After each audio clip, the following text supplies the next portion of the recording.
अस्सलाम वालेकुम नाज़रीन, आप देख रहे हैं प्रोग्राम एक्सपर्ट्स। मैं हूं दुआ जमील।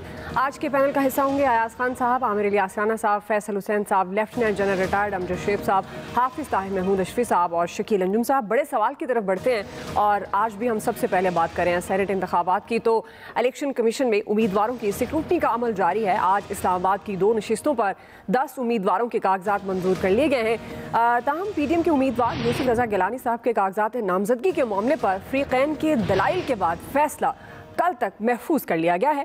सुप्रीम कोर्ट में ओपन बैलेट से मुतालिक आज भी सदारती रेफरेंस पर समाअत हुई है। इलेक्शन कमीशन ने दोबारा अपना जवाब जमा कराया और बताया कि सेनेट इलेक्शन में करप्शन और करप्ट प्रैक्टिस को रोकने के लिए विजिलेंस कमेटी बना दी है। ऑनलाइन शिकायत सुनने का सिस्टम शुरू कर दिया है।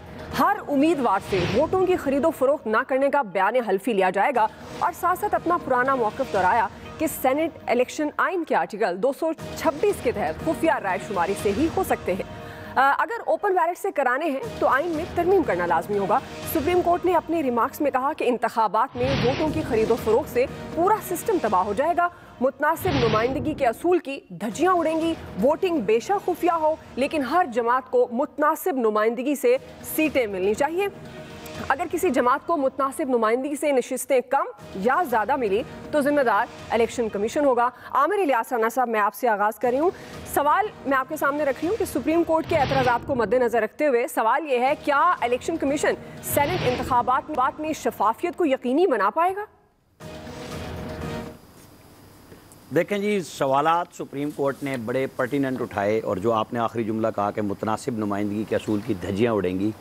आज की समाअत का समअप जब हो रहा था तो जस्टिस याहिया अफरीदी ने कहा कि अगर मुतनासिब नुमाइंदगी इतनी ही असूल है तो जिन्होंने आइन बनाया उन्होंने इलेक्शन क्यों लिखा।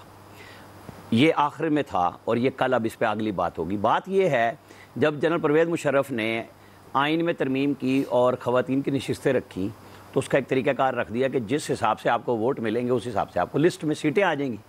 तो आइन बनाने वालों की मंशा को समझना चाहिए कि उन्होंने खुफिया राय दही रखी, वो 73 में भी रखी और जिसको 18वीं तरमीम पे सबके कुछ कुछ हो जाता है, उबाल उठते हैं, उन्होंने भी रखी। और ये क्यों नहीं तरमीम की? इसका मतलब है कि वो खुफिया राय दही पे यकीन दहानी चाहते हैं। आज का समअप ये है कि डट के खड़ा था chief election commissioner Sikandar Sultan Raja. उसने कहा आप शफाफियत के जितने मर्जी आर्टिकल ले आएँ, आर्टिकल 226 को आप ख़त्म नहीं कर सकते जहाँ खुफिया राय दही है। ना हम कोई सीरियल नंबर लगा सकते हैं और इसी बात पे दाएं बाएं से सारे दलाइल आए, लेकिन इस आर्टिकल 226 को या तो सुप्रीम कोर्ट एक नई जुरिस्प्रूडेंस होगी कि जब सब चीज़ें क्लियर हो रही हैं, जो कस्टोडियन है इस इलेक्शन का वो है इलेक्शन कमीशन ऑफ पाकिस्तान। कल भी हमने कहा था कि वो एक आज़ाद इदारा है, ना वो अदलिया के अंडर है ना वो गवर्नमेंट के अंडर है। उसको अपनी राय इस्लामी नज़रियाती कौंसिल और अदलिया की तरह ही देनी है। तो फिर जब उनकी राय ले रहे हैं और वो ये बता रहे हैं, और फिर जो जज साहब का मैंने आपको आखिरी फिक्रा बताया, 5 रुकनी बेंच जितनी भी ऑब्जर्वेशन आई, इसका जवाब अभी आना है कि भाई जिन्होंने ये आइन में इलेक्शन रख दिया। मिसाल मैंने आपको साथ दे दी कि जब खवातीन की नशिस्तें मिलती हैं, होता यह है कि अगर आपकी असम्बली पहले टूट जाए या असम्बली की मुद्दत ख़त्म हो जाए तो खवातीन भी साथ ही चली जाती हैं। तो सेनेट को मुस्तकिल इदारा बनाया गया, ऐवान बाला कहा गया कि 6 साल के लिए होगा, कौमी असम्बली की मुद्दत 5 साल की होगी और हर 3 साल के बाद सेनेट के इलेक्शन होंगे कि एक इदारा आपका पार्लिमान का मुस्तकिल बुनियाद पर रहे। बिल्कुल ठीक क्वेश्चन PTI ने उठाए, सुप्रीम कोर्ट के जजेस ने उठाए कि जी इसको शफाफ बनाना है तो राय पार्लियामेंट को भेज देना कि जी आप ये इसका फैसला करें कि 226 का क्या करना है, क्योंकि असूल भी यही बनता है कि जब कानून में रास्ता नहीं है, आइन में रास्ता नहीं है, बड़ी क्लियर चीज़ें हैं, सवालात हो रहे हैं, जवाब दे रहे हैं। सूबों के सिंध के अलावा जो PTI की गवर्नमेंट के साथ खड़े हैं वो एडवोकेट जनरल और अटॉर्नी जनरल तो ज़ाहिर है गवर्नमेंट की राय के साथ खड़े हैं ना। तो फिर एक इदारा जो गैर जानिबदार भी है, जो किसी के अंडर भी नहीं है, वो सिर्फ इलेक्शन कमीशन है। सियासी जमातें बिल्कुल ठीक है, जिसकी जो राय है उन्होंने वो सुप्रीम कोर्ट में जमा करा दी और कल चांसेस हैं कि शायद इस पे फैसला फ़ौरन आ जाए, कोई शॉर्ट जजमेंट आ जाए या वो रिजर्व कर लें। कल इसके इख्तिताम होने का अंदाज़ा है। लेकिन बिल्कुल ठीक है कि बहस बड़ी अच्छी हो रही है, पॉइंट्स बड़े अच्छे उठाए गए हैं, लेकिन आइन भी बड़ा क्लियर है कि 226 के तहत खुफिया राय दही के अलावा उस पर सीरियल नंबर नहीं लग सकता, वो चेक नहीं हो सकता। बड़ी वाज़ेह है। सही है जी, आप कह रहे हैं बहस अच्छी है, पॉइंट्स भी अच्छे उठाए जा रहे हैं, लेकिन जाहिर है आइन भी वाज़ेह और क्लियर है। जी अमजद शेख साहब, आपको लगता है कि इलेक्शन कमीशन सेनेट इंतखाबात में शफाफियत को यकीनी बना सकता है? बिस्मिल्लाहिर्रहमानिर्रहीम। देखिए, ये प्रॉब्लम भी एक मेन इशू था यहाँ पे वरना तो हर जगह असूल यही है कि खुफिया बैलेटिंग हो ताकि लोग अपने ज़मीर के मुताबिक वोट दे सकें, और उसमें कभी भी और कोई इशू नहीं आया ना। इसी के मामले में बेपनाह खरीद फरोख्त हुई और उसका नुकसान मुल्क को भी हुआ, क्योंकि जब मेरिट की बुनियाद पे लोग नहीं आते, पैसे के जोर पे आते हैं, तो उनकी कंट्रीब्यूशन कुछ नहीं होती। आप देख लीजिए कई सेनेटर हैं जिनकी कभी आवाज ही नहीं सुनी सेनेट, तो नतीजा ये है कि वो जब कंट्रीब्यूट नहीं करते तो वो भी बेकार, उनकी मेंबरशिप जो है वो सिर्फ उनकी अपनी जात के लिए एक स्टेटस सिंबल जरूर बन जाता है। लिहाजा ये जरूरी तो है कि इससे जान छुड़ाई जाए। ये भी बात ठीक है कि ये आइन में ही तब्दीली के जरिए काम हो सकता था और उसका जरिया नहीं है, लेकिन आइन में तब्दीली मुश्किल क्यों बनी? ये मसला बन क्यों गया? क्या यही पॉलिटिकल पार्टी सारी पहले बलबलाती नहीं रही कि जनाब ये ओपन बैलेटिंग होनी चाहिए? जब आपने अपने मिसाक जमहूरियत में भी ये लिखा रखा, तो आज आपको प्रॉब्लम क्या है? ये शॉर्ट साइटेडनेस है कि आप सिर्फ इस वक्त इमरान खान के या पीटीआई के बुग़्ज़ में आप एक लंबे वक्त के लिए अपने जो बेहतरी लाना चाहते थे उसको कुर्बान कर रहे हैं कि जी पीटीआई ने पहले क्यों नहीं किया, पीटीआई इसमें फायदा लेना चाहती है क्योंकि इनके लोग भागना चाहते हैं। फिर भागना चाहते हैं, भाग जाए, हमेशा तो नहीं भागते रहे। अगर आज पीटीआई के लोग जो हैं वो फंस जाते हैं और वोट उनको देना पड़ जाता है ओपन बैलेट की वजह से, तो कल को यही चीजें जो है इनके लिए भी फायदामंद होगी। सेनेट के चेयरमैन का इलेक्शन हुआ, रोते रहे सारे जनाब के, वो बिक गए, इनके जो सेनेटर्स, इनके वोटर्स थे वो बिक गए, और उसके लिए तहकीकात करेंगे, फिर तहकीकात पी गए, इसलिए सामने आई कि सब ने पैसे खाए हुए थे। तो ये अगर आप मुखलिस नहीं है कौम के साथ, अपने सिस्टम के साथ, तो ये इसी तरह आपकी जो तंग नजरी है वो रास्ते में आती रहेगी कि आज सिर्फ फलां का फायदा हो रहा है लिहाजा मैंने ये नहीं काम करना। आप लंबे वक्त में नहीं सोचते कि इमरान खान ही बैठा रहेगा, कल आप होंगे हुकूमत में, आपको जरूरत होगी इन चीजों की, लेकिन वो किसको ख्याल हो। तो बदकिस्मती है कि ये एक होलिस्टिक अप्रोच नहीं इसके लिए की गई, बड़ी शॉर्ट साइटेड सी, बड़े वक्ती एक सोच है। और मेरा नहीं ख्याल कि इलेक्शन कमीशन के पास कोई ऐसी मशीनरी है कि वो इसको शफाफ बना सके या इसमें पैसे का जो खर्च है या उसका पैसा लगाना है वो रोक सके। ये हो नहीं सकेगा। सही, ठीक है। आप समझते हैं कि इलेक्शन कमीशन के पास ऐसी मशीनरी नहीं है कि वो इसकी शफाफियत को यकीनी बना सके, या उनके जो सोर्सेज हैं वो इस बात की इजाज़त नहीं देते? अयाज खान साहब, जिस तरह अमजद शेख साहब भी कह रहे हैं, कौम के साथ ये सियासतदान मुखलिस नहीं है, सिस्टम के साथ ये मुखलिस नहीं है। अगर होते तो ज़ाहिर है मिल बैठते, अगर आइन में तरमीम की ज़रूरत है, उसमें सबका ही फ़ायदा है। आपको लगता है कि अब जो ये एफर्ट की जा रही है उसमें कोई कामयाबी हो पाएगी इंतखाबात में शफाफियत को यकीनी बनाने के लिए? अगर इलेक्शन कमीशन की तरफ देखना पड़ता है बतौर इदारा, तो देखना चाहिए। पहली बात तो ये कि इलेक्शन कमीशन तो उस सूरत में रोक सकता है ज़ाहिर है पैसे का इसमें इस्तेमाल, कि अगर वो जब वोटिंग हो रही हो और उस दौरान कोई आगे पैसे पकड़ा रहा हो, कोई ब्रीफ केस दे रहा हो, तो वो उस वक्त इलेक्शन कमीशन पकड़ सकता है हाथ के, भाई ये कहाँ पैसे ले रहे हो तुम, वोट तुमने नहीं देना।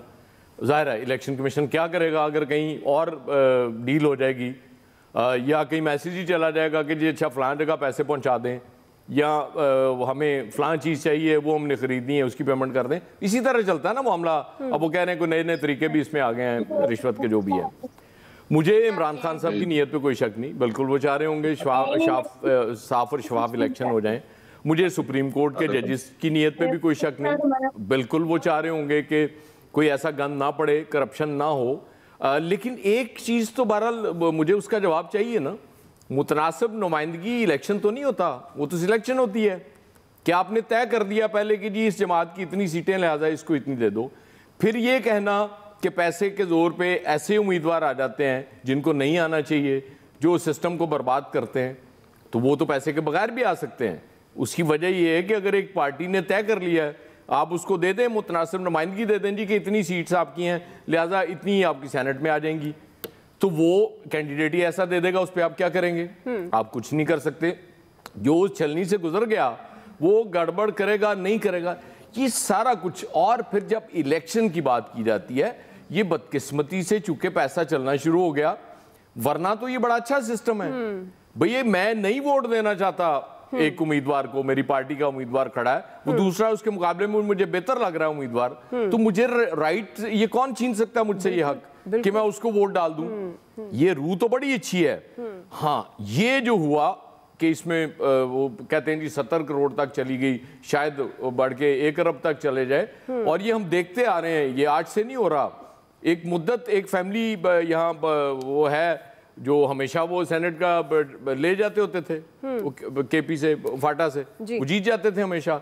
उनकी रिवायत ये रही है कि उनको टिकट की जरूरत ही नहीं होती किसी पार्टी की, पैसा तो चलता है। बिल्कुल उस एंड पे काम करने की जरूरत है कि करप्शन को रोका जाए।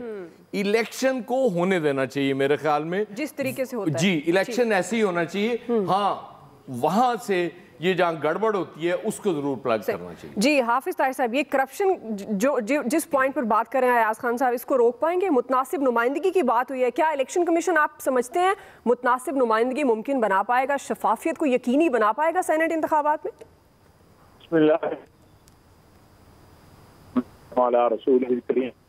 ये गुजारिश ये है, कमीशन कोशिश तो कर सकता है लेकिन सियासी जमातें ताउन न करें। और जो कुछ हम देखते आ रहे हैं माजी में भी तो यही हमारी जमातें थी ना, कोई आसमान से तो उतरी नहीं है और वही जमातें हैं। और अगर इनकी नीयत ठीक हो तो फिर क्या हर्ज है कि आप जो है तरमीम भी कर सकते हैं, अगर ये सारी सियासी जमातें तय कर लें।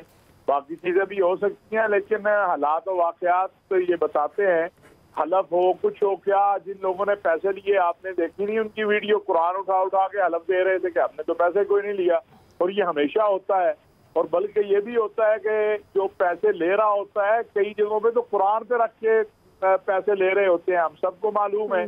तो इसलिए इलेक्शन कमीशन अपनी कोशिश तो कर सकता है लेकिन जो निज़ाम हमारे यहाँ राइज है या जो निज़ाम हमारे सामने है उसमें ज्यादा तवक्कुआत तो मैं नहीं कर सकता कि जो पार्टियों की खरीदो फरोख्त है उसका सिलसिला बंद होगा। लिहाजा उस सिलसिले को बंद करने की कोई ना कोई रास्ता अगर सुप्रीम कोर्ट निकाल लेती है और वो कोई ऐसी चीज कर लेती है कि जिस पर सुप्रीम कोर्ट मुतमईन हो जाती है तो फिर कबूल करना होगा, क्योंकि बहरहाल आखिरी फैसला तो अदलिया का ही है और वो सबके लिए कबूल करना चाहिए। लेकिन अगर जिद नहीं है, हटदर्मी नहीं है, ये क्रेडिट इमरान खान साहब को ना दें, आप ले लें, लेकिन कम से कम कोई अच्छा काम हो रहा है तो उसे तो होने दें। अगर एक अच्छा काम कर रहा है कि नहीं जी इसके नाम के साथ अच्छा काम नहीं होना चाहिए, ये अफसोसनाक बात है। जी फैसल हुसैन साहब, देखिए दो चीज़ें हैं, एक ये कि आइन में क्या लिखा हुआ है और एक ये कि हमारे मुल्क में क्या होता है। अब जो आइन में लिखा हुआ है उस हवाले से तशरीह और फैसला जो है वो तो सुप्रीम कोर्ट कल कर ही देगा, लेकिन आज हैरत अंगेज तौर पे बहुत सारे लोगों को जो है वो इलेक्शन कमीशन जो है वो बहुत अच्छा लगने लग गया जो अदालत में उस मौक़िफ़ के बाद। यही कल तक ये इलेक्शन कमीशन जो है वो मुतनाज़ा बना हुआ था। देखिए एक चीज़ होती है अखलाकियात और एक चीज़ होती है जमहूरियत और एक चीज़ है आइन। तो हमारे यहाँ जो अखलाकी जब आइन के नाम पर जो अखलाकियात का और का जो जनाजा निकाला जाता है, जमहूरियत का जनाजा निकाला जाता है, तो ये कौन से आइन में लिखा हुआ है कि इसकी आड़ में आप जो है वो सब अखलाकियात का और जमहूरियत का जो है वो जनाजा निकाल दें। मैं आपको पिछले इलेक्शन की एक मिसाल देना चाहता हूँ कि पिछले इलेक्शन में जो कोटे के एतबार से पीपल्स पार्टी की सीटें बनती थी वो सात सीटें बनती थी, लेकिन पीपल्स पार्टी ने जो है वो 3 ज़्यादा सीटें जो है वो हासिल कर ली, 10 सीटें हासिल कर ली। और जो जिस तरह की जो हॉर्स ट्रेडिंग हुई, जो मुखालिफ पार्टियों के जो लोग थे वो पीपल्स पार्टी के वज़रा की गाड़ियों में बैठ के जो है वो पीपल्स पार्टी के उम्मीदवारों को वोट देने आए। मजे की बात यह है, दिलचस्प बात यह है कि उन जीतने वालों में पाकिस्तान में जमहूरियत के सबसे बड़े चैंपियन है रज़ा रब्बानी साहब, वो भी शामिल थे। एक कतरा उनके आंसू का नहीं निकला। ये भी रज़ा रब्बानी साहब है ना जो फौजी अदालतों पर जो असेंबली के अंदर जो रो रहे थे, चीखे मार मार के रो रहे थे, लेकिन यहाँ जो सिंध में असेंबली में जो पिछले इलेक्शन में जो अखलाकियात का और जमहूरियत का जो जनाजा निकला उस पर तो इनका जो है वो एक कतरा भी जो है वो आंसू का नहीं निकला। इसी तरह पीपल्स पार्टी की किसी पॉलिसी पर जो है वो कराची में जो बदतरीन जो वो एक तासुब का मुजाहरा करती है, कभी नज़र रब्बानी साहब का जो है वो एक कतरा आंसू का नहीं निकला। थर के बच्चों को दवा नहीं मिलती, इन नज़र रब्बानी साहब का जो है कभी भी जो है वो एक कतरा जो है वो आंसू का नहीं निकला। अब इन्होंने जो जहाँ जहाँ इनके मफादात की बात आती है इन लोगों की, तो ये बोलते हैं कि वो ये आइन ये कहता है। मैं एयाज साहब की बात से भी थोड़ा सा मैं इख्तिलाफ करूंगा। एयाज साहब कह रहे हैं कि वो इमरान खान साहब की नीयत सही, नीयत इमरान खान की भी सही नहीं है। इमरान खान के पीछे भी जो है खौफ है, उनको पता है कि उनके अराकीन असेंबली जो है उनके कंट्रोल में नहीं है, वो खुफिया राय शुमारी में जो है उनके लोगों को वोट नहीं देंगे। तो मसला वहां भी नीयत का नहीं है, वहां भी पीछे जो है खौफ का है। तो इस वक्त जिस आदमी को जिस पार्टी को जो सूट कर रहा है वो उस मुताबिक जो है वो आइन की और कानून की अपने मुताबिक तशरीह कर रहा है या उसके मुताबिक आइन और कानून को जो है वो डालना चाहता है। जमहूरियत से आइन से, कानून से, इखलाकियात से कोई पार्टी मुखलिस नहीं है, चाहे आप हुकूमत में की या अपोजिशन की। सही जी, शकील अंजुम साहब। देखिए दुआ, जो आपका सवाल है कि इलेक्शन कमीशन के लिए क्या मुमकिन होगा कि वो शफाफ इलेक्शन कराए। इलेक्शन कमीशन का काम इलेक्शन कराना ही है, और जो लेन देन होना है वो तो इलेक्शन से पहले ही हो जाना है, जो वादे वईद होने हैं, जो कसम कुरान होनी है। और इसके अलावा मेरे ख्याल जो पैसे देता है, जो पैसे लेता है, वो यकीन दहानियाँ ज़रूर कराता है। तो इलेक्शन कमीशन तो इस मामले में बिल्कुल बेबस दिखाई देगा, और दिखाई दे रहा है कि वो इस मामले को बिल्कुल नहीं रोक पाएगा। जहाँ तक सवाल है कि आज जो चीफ इलेक्शन कमिश्नर हैं उन्होंने सवाल उठाया आर्टिकल 226 का, आज जो प्रोसीडिंग हुई अदालत में सुप्रीम कोर्ट के अंदर, और उसमें उन्होंने वाज़े तौर पर बताया कि आइन का आर्टिकल 226 जो है वो ये कहता है कि जो इलेक्शन है वो सीक्रेट बैलेट के ज़रिए होना चाहिए, और अगर तो फिर सुप्रीम कोर्ट कोई डायरेक्शन पास करती है कि वो ये चाहते हैं कि ये इलेक्शन ओपन बैलेट के तहत होना चाहिए या फिर मुतनासिब नुमाइंदगी की बात हुई है, तो फिर एक तरीक़ाकार वो भी है जो कि जिस तरीके से जिस पार्टी की जितनी नशिस्तें होती हैं उसी के तनासब से वो जो इलेक्शन कमीशन को लिस्ट ख़वातीन की मखसूस नशिस्तों के लिए भेजती है। तो इस सारे रोले को मेरे ख्याल ख़त्म कर देना चाहिए, और फिर ये इख्तियार भी पार्टी सरबराह को देना चाहिए कि वो सेनेटर की एक लिस्ट जो है वो इलेक्शन कमीशन को भेज दे, और इलेक्शन के जिसकी नुमाइंदगी बनती है फिर उसके मुताबिक वो सेनेटर्स मुंतखब हो जाएं। तो इसका मतलब ये होगा कि फिर पार्टी का जो सरबराह है, जिसको पहले ही बहुत ज़्यादा इख्तियारात हासिल हैं, कोई रुकने असम्बली उनके खिलाफ ना तकरीर कर सकता है ना बात कर सकता है, और एक जो डिक्टेटरशिप है पार्टीज़ के अंदर उसको मज़ीद तक़वियत देना चाहते हैं खान साहब, और वो चाहते हैं कि अगर किसी के पास वोट का हक है तो वो वोट का हक भी, अगर मेरी मर्जी है मैं जिसको मर्जी अपना वोट दूं, आपको आपके बुनियादी एक वोट के हक से भी महरूम करना चाहती हैं ये सियासी जमातें। तो आप ये देखें कि किस कदर इनकी इंतहा पसंदाना सोच है कि जो लोग अपनी मर्जी से अगर वोट देना चाहते हैं, ये बात ठीक है कि सेनेट के इलेक्शन में बहुत ज़्यादा पैसा चलता है, और ये पैसा आप देखें कि खुल के जो है पिछले 2015 और 18 के इलेक्शन में पैसा बहुत ज़्यादा चला, और बातें भी केपी से आई, और केपी में हुकूमत किसकी थी? इमरान खान साहब की हुकूमत थी। उन्हीं के जो अरकान असम्बली थे सबसे ज़्यादा पैसे भी उन्होंने लिए। पंजाब के हवाले से तो कोई वीडियो नहीं आई, सिंध के हवाले से कोई वीडियो नहीं आई, ना किसी अरकान असम्बली को पैसे लेते हुए दिखाया गया है ना पैसे देते हुए दिखाया गया है। तो सारा कुछ जो है वो जहाँ पर खान साहब की हुकूमत थी, जहाँ उन्होंने कहा था कि एक मॉडल जो है गवर्नमेंट हमने कायम कर दी है, और वहाँ पर किसी किस्म की ना तो करप्शन होगी और शफाफियत होगी, तो सारा मामला वहाँ से शुरू हुआ है। इसलिए अब बात जो है वो पार्लियामेंट में आनी है, पार्लियामेंट के लिए कंसेंसस डेवलप करना चाहिए, और हुकूमत को बड़ेपन का मुजाहरा करना चाहिए। अगर वाकई वो संजीदा है तो फिर इसके लिए जाकर बात करनी चाहिए तमाम अपोजिशन की जमातों से, और मामले को पार्लियामेंट में लेकर आना चाहिए, क्योंकि पार्लियामेंट ही सुप्रीम इदारा है, और इसकी सुपरमेसी को कायम रहने देना चाहिए, और उसको अपना काम करने देंगे तो मेरा ये ख्याल है निज़ाम आगे चलेगा। बिल्कुल आप कह रहे हैं, पार्लियामेंट सुप्रीम इदारा है, उसी में बात होनी चाहिए, और जाहिर है गवर्नमेंट को एक स्टेप आगे ही बढ़ना चाहिए। कोई इख्तलाफात हैं तो वो ख़त्म होने चाहिए, ताकि अगर आइन में तरमीम करके इस सारे सिस्टम को बेहतर बनाया जा सकता है सेनेट इंतखाबात के हवाले से, तो जाहिर है उसमें गवर्नमेंट अगर पहल कर सकती है तो उसको करनी चाहिए। एक्सपर्ट्स की राय आप जान चुके हैं, अभी हम एक ब्रेक ले रहे हैं जी, ब्रेक से वापस आएंगे।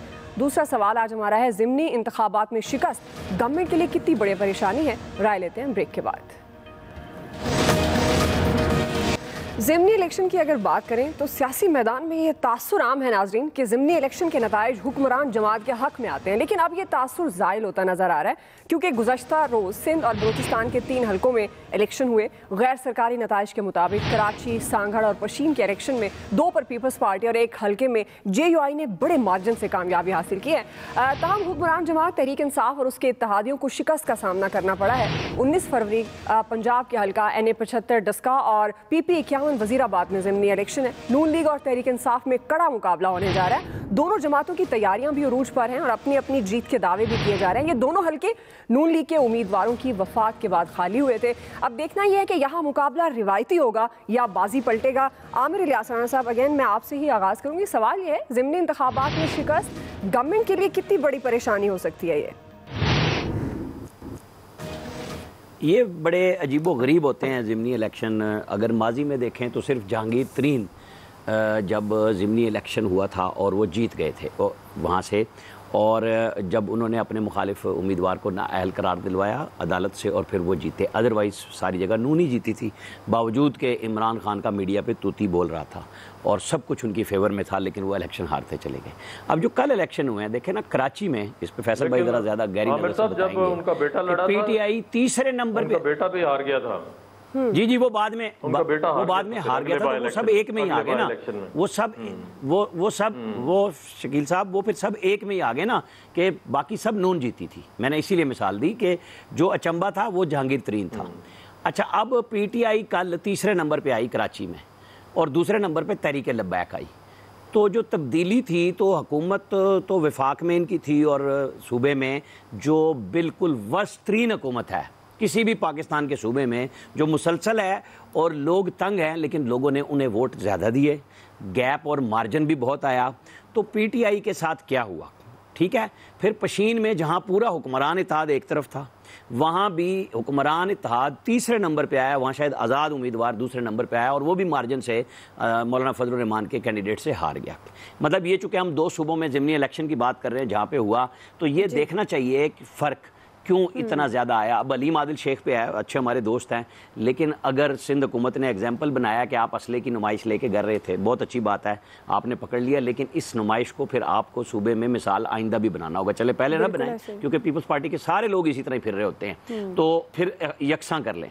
अब हम आ जाते हैं पंजाब पे। बिल्कुल सबका पूरी जो PMLN का इल्ज़ाम है कि पूरी पुलिस और इंतज़ामिया इलेक्शन लड़ रही है वफाकी हुकूमत के कैंडिडेट्स के लिए, पंजाब हुकूमत के कैंडिडेट्स के लिए, और इधर मरियम नवाज़ जा रही हैं, वो इल्ज़ाम लगा रही हैं, और हुकूमत की तरफ से ये दावा हो रहा है कि हम बाजी पलट के भी दिखाएंगे और जीत के भी दिखाएंगे। लेकिन हमारी रिपोर्ट्स जाहिर है कि वहाँ से नून के लोग हारे हैं, जो लोग नून के लोग फौत हुए हैं, और उन्हीं की बेटियाँ इलेक्शन लड़ रही हैं दोनों में, और उनको फ़िज़ा भी साजगार जा रही है, जो एक ओवरऑल मुल्क में है कि हुकूमत वैसे मुश्किल में होती है, लेकिन जब मैंने तज्जिया पहले किया कि हुकूमत के हक में जा रहे होते हैं इलेक्शन, तो पंजाब जाहिर है एक और नया मीटर तय करेगा। अब जो दावा कर रही है हुकूमत के हम जीत जाएंगे, अगर हार गए तो वो कहेंगे कि तो GT रोड की पार्टी है, इन्होंने जीतना ही था, हम हार गए। जी अयाज साहब। अच्छा, जो इलेक्शंस ये पहले हम जिन ज़िमनी इलेक्शंस का बात कर रहे हैं, ज़ाहिर है वो एक तो ये है कि जिन पार्टीज़ की थी वो अपनी सीटें जीत गई, ये तयशुदा बात है। वोट कम हुए, बिल्कुल कम हुए। वो जो वर्स्ट गवर्नमेंट है सिंध में, वो स्टिल कराची में ज़ाहिर है वो बहुत ज़्यादा वोट लेके कामयाब हो गए। फोकस यही रहेगा जो आपने बाद में जिक्र किया है, जो दो ज़िमनी इलेक्शन स्पेशली पंजाब में जो 19 को होने जा रहे हैं जी। वज़ीराबाद की सीट के हवाले से वहाँ कुछ मुकाबला अब नज़र आ रहा है कि शायद आइदर वे वो जा सकता है। दूसरे का भी अभी हम कुछ नहीं कह सकते। जाहिर है अगर तो रवायती तौर पे जो रवायती पार्टियां करती रही हैं, अब PTI भी रवायती पार्टी है, इसमें कतन कोई फ़र्क नहीं है। अगर वो सारे हथकंडे ये इस्तेमाल करेंगे तो फिर जाहिर है अगर हारेंगे भी तो बहुत क्लोज जाके हारेंगे, बुरी तरह नहीं हारेंगे। अदरवाइज़ जो इस वक्त जिस तरह से लोग परेशान हैं इस गवर्नमेंट से, महंगाई और बाकी सारी चीज़ों को भी हम सामने रख लें, लेकिन जब वो रवायती हथकंडे इस्तेमाल किए जा रहे होते हैं, और फिर लोगों के जहन में एक बात भी होती है ना कि हमारा MNA अगर जाके गवर्नमेंट का आ जाएगा तो ज़ाहिर है हमारे लिए कुछ कर भी जाएगा, ऑपोजिशन का हम इलेक्ट कर लेंगे तो वो बड़ा मसला हो जाएगा, उसने हमारे लिए करना कुछ नहीं है। इसी तरह MPA के हवाले से होता है। तो ये इलेक्शन बड़ा दिलचस्प होने जा रहा है। इसका रिजल्ट जब हम नेक्स्ट वीक इस पे बात कर रहे होंगे ना, तो मेरे ख्याल कुछ इंटरेस्टिंग चीज़ें होंगी शेयर करने। जी फैसल हुसैन साहब। असल में सिर्फ हारने का इशू नहीं है, हार तो चले इलेक्शन गए, गुज़श्ता आम इंतखाबात में भी हार गए थे, ज़मीनी इंतखाबात में। इशू ये है कि जिस तरीके से इनके वोट कम हुए हैं ना, ये बड़ी जो है वो हैरत अंगेज़ बात भी है, और किसी हद तक अगर हम बहुत ही मुताद जुमलों के साथ बात करें तो दोनों हुक्मरान पार्टियों के लिए जो है वो शर्मनाक भी है। MQM के भी वोट कम हुए हैं, तहरीक इंसाफ के भी वोट कम हुए हैं पिछले इलेक्शन में जो है। और मजे की बात है पीपल्स पार्टी का वोट जो है वो बढ़ गया। तो ये जैसे कहा जाता है ना कि ज़मीनी इलेक्शन में जो है अमूमी तौर पर वोटों का तनासुब कम रहता है, तो पीपल्स पार्टी के वोट जो है वो कैसे बढ़ गए। पिछले आम इंतखाबात में तहरीक इंसाफ ने जो है वो 16,000 वोट लिए थे, अब की बार उन्होंने जो है वो 4,000 वोट लिए। इस तरह MQM को तो सिर्फ पड़ा ही 2,000 वोट है, उसका 70-80% वोट जो है वो MQM का जो है वो कम हो गया।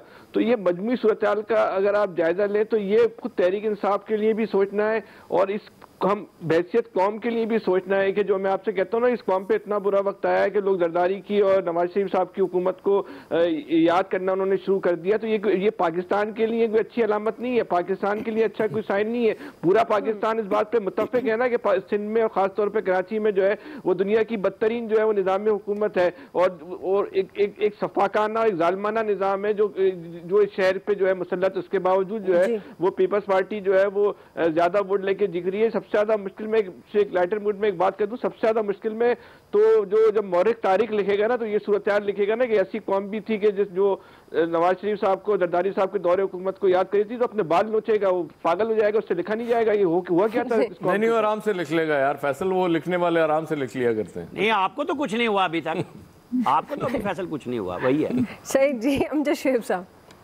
लाइटर नोट पे। देखिए बात यह है कि एक तो मेरा नहीं ख्याल के परफॉर्मेंस से इसका तो वास्ता है। लाइटर नोट नहीं है, लाइटर है जलाने वाला। जी जी अमजद शेख साहब, परफॉर्मेंस से तो इसका ताल्लुक नहीं लगता। जैसे अभी फैसल भी बात कर रहे थे, जो कराची के हालात और जो हाल हुआ वहां पे पीपल्स पार्टी तो हकदार नहीं थी वोट की। लेकिन एक ट्रेंड है कि जैसे जहां जहां जिस पार्टी ने पहले सीटें जीती हैं वहां उनके लोग दोबारा खड़े हैं। अभी जैसे वजीराबाद वगैरह की भी हम बात कर रहे हैं, तो लगता है यही है कि वो एक वोटर्स की अपनी लोकल चॉइस है, एक इंडिविजुअल के लिए जो कि प्रेडोमिनेंट है, जिसकी वजह से वो शायद वहां पे वो जीतेगा। उसका पार्टी के साथ शायद ताल्लुक ना हो, क्योंकि ये इंडिविजुअल जो है ये अपने तौर पे भी हो सकता है इन्होंने पब्लिक को मोबिलाइज किया, वरना तो बड़ा वाज़ेह है कि कराची में इस दफा बारिशें हुई और उसके बाद क्या हुआ, लोग तो रुल गए थे वहां पे। तो ये शायद उससे ताल्लुक ना हो।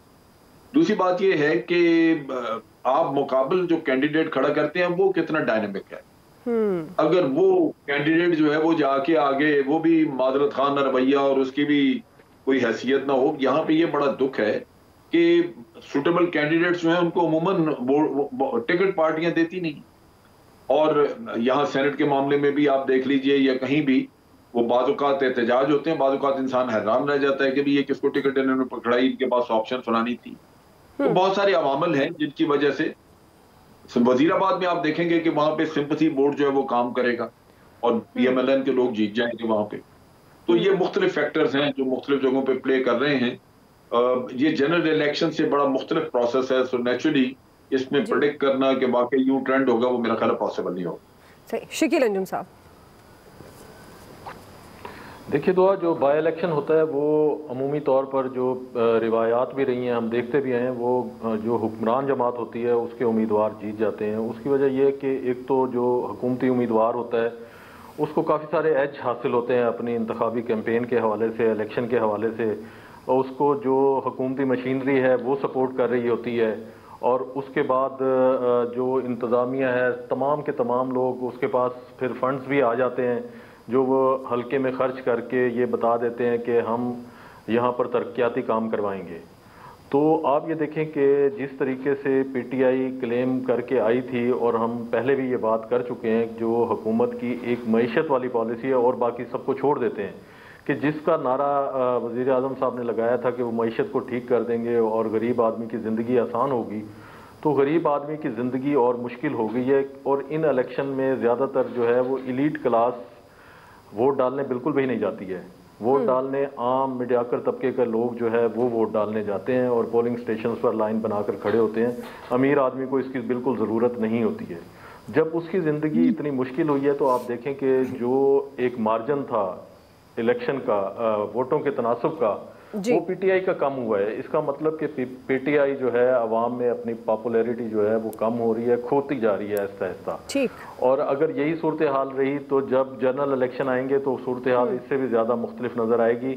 और रहा सवाल पंजाब के हवाले से, तो पंजाब में पूरा जोर लगा रही है गवर्नमेंट, तमाम के तमाम लोग उनके वहाँ पर बैठे हुए हैं, हर किस्म के तरीक़ेकार को इस्तेमाल किया जा रहा है वहाँ पर, चाहे तरक्याती फंड्स हों, हुकूमती मशीनरी हो, DPO, DCO, तमाम के तमाम लोग जो है वो हुकूमती उम्मीदवारों को सपोर्ट कर रहे हैं। ठीक है। लेकिन इसके बावजूद भी जब 19 को इलेक्शन होंगे और नताइज आएंगे तो फिर आप देखिएगा कि जिस किस्म की प्रेडिक्शन की जा रही हैं कि वहाँ पर अभी तक जो है मुस्लिम लीग नून के उम्मीदवारों को बरतरी हासिल है और लगता है कि जिस तरीके से बलूचिस्तान और सिंध में हुआ है, पंजाब में भी इसी नताइज की हमें तवक्को लग रही है कि इसी किस्म का नतीजा है। जी हाफिज ताहिर साहब। जी हेलो। जी हाफिज ताहिर साहब, आप समझते हैं कि गवर्नमेंट के लिए कोई परेशानी की बात है ज़िमनी इंतखाबात में शिकस्त, ये जो 3 हलकों में इंतखाबात हुए हैं उस पर हम बात कर रहे हैं? देखिए, बात यह है कि लाजमी बात है कि जब वोट कम हो तो फिक्रमंद तो होना चाहिए, और इस वक्त महंगाई की वजह से जो हालात हैं, लोग बहरहाल उसका एक रद्द-ए-अमल भी है, लेकिन उम्मीद है इंशाअल्लाह के हालात बेहतर होंगे। और जो सियासी जमातें होती हैं या मजहबी जमातें होती हैं वो अपनी गलतियों से सीखती भी हैं, लेकिन ये भी एक बात है कि जो हालात हैं सिंध के अंदर, इसके बावजूद अगर पीपल्स पार्टी को लोग वोट दे रहे हैं तो लोग इस हाल में रहना चाहते हैं, वो नहीं चाहते कि बेहतरी आए, उनके हालात बेहतर हों, उनके बच्चों के लिए हालात बेहतर हों, तालीम के हालात बेहतर हों, सेहत के हालात बेहतर हों। तो बहरहाल मैं समझता हूँ कि सियासी जमातें, मजहबी जमातें अपने हालात से सीखती हैं, और तहरीक इंसाफ को भी देखना चाहिए कि कहाँ पर उनके वोट क्यों कम हुए हैं, क्या कमी है, क्या ज्यादती है। और जहाँ तक बात है धांधली या गवर्नमेंटों का आपस जोर लगाना, तो ये हमारे यहाँ तो ये एक कल्चर मौजूद है। इसको इमरान खान साहब कोशिश करते हैं बदलने की, लेकिन क्या करें, अब आपके सामने है, सेनेट वाला मामला ले लें, बाकी ले लें, लेकिन इंशाअल्लाह अल्लाह ताला खैर फरमाएगा। कोशिशें जारी हैं, जैसे ये इमरान खान ने ये तो बताया है ना कि वजीर आजम हाउस का खर्चा कैसे कम किया जा सकता है, तो अगर ये कम हो सकता है तो बाकी चीजें भी बेहतर इंशाअल्लाह हो सकती है, और इंशाअल्लाह बिल्कुल जी, आपकी बड़ी उम्मीद अफजा बात है, हालात बेहतर होने चाहिए। अगर हम सिंध के लोगों की बात करें तो पूरे पाकिस्तान में अब आम तबके के लिए तो हालात अच्छे नहीं हैं। महंगाई पर ही अगर सिर्फ बात कर ले, पर सवाल ये था हमारा कि ज़िमनी इंतखाबात में शिकस्त क्या गवर्नमेंट के लिए कोई परेशानी का सबब हो सकता है या नहीं, राय आप जान चुके हैं। ब्रेक ले रहे हैं, ब्रेक से वापस आएंगे। तीसरा सवाल आज हमारा है, क्या मोदी सरकार मकबूजा कश्मीर से मुतल्लिक हकाइक छुपाने में कामयाब हो पाएगा या नहीं, राय लेते हैं ब्रेक के बाद।